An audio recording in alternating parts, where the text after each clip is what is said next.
স্ত্রী সন্তান হারানো ছাত্রলীগ নেতা সাদ্দামকে 6 মাসের অন্তর্বর্তীকালীন জামিন দিয়েছেন বাংলাদেশ হাইকোর্ট।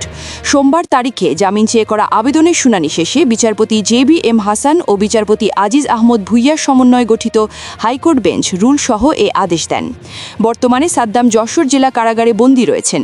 গত শুক্রবার 23 জানুয়ারি বাগেরহাট সদর উপজেলার সাবেকডাঙ্গা গ্রাম থেকে তার স্ত্রী কানিজ সুবর্ণা 22 বছরের ঝুলন্ত মরদেহ এবং তাদের 9 মাস বয়সী ছেলে সেজাদ হাসানের নিথর দেহ উদ্ধার করে পুলিশ। পরদিন বিকেলে লাশবাহী গাড়িতে করে তাদের মরদেহ যশোর কেন্দ্রীয় কারাগারে নেওয়া হলে কারা ফটকে স্ত্রী ও সন্তানের লাশ শেষবারের মতো দেখেন সাদ্দাম। ওই ঘটনার ভিডিও সামাজিক যোগাযোগ মাধ্যমে ছড়িয়ে পড়লে ব্যাপক প্রতিক্রিয়া ও সমালোচনার সৃষ্টি হয়। স্ত্রী সন্তানের মৃত্যুর পরও তাকে প্যারোলে মুক্তি না দেওয়ার বিষয়টি নিয়ে মানবাধিকার সংগঠনগুলো প্রশ্ন তোলে।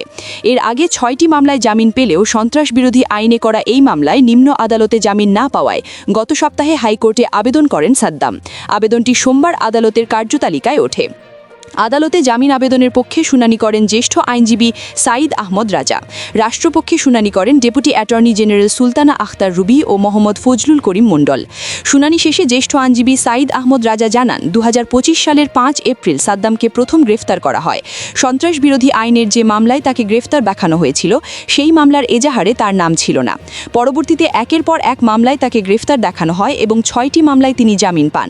সর্বশেষ গত বছরের 18 ডিসেম্বর তাকে সন্ত্রাসবিরোধী আইনের এই মামলায় গ্রেফতার দেখানো হয়, যা তার বিরুদ্ধে করা 7ম মামলা। এই মামলাটি 2025 সালের মার্চে বাগেরহাটে দায়ের করা হয় এবং মামলার এজাহারে 38 জনের নাম থাকলেও সাদ্দামের নাম নেই বলে আদালতে উল্লেখ করা হয়। এসব বিষয় বিবেচনায় নিয়ে এবং মানবিক দৃষ্টিকোণ থেকে কেন তাকে নিয়মিত জামিন দেওয়া হবে না সে বিষয়ে রুল জারি করে হাইকোর্ট তাকে 6 মাসের অন্তর্বর্তীকালীন জামিন মঞ্জুর করেন।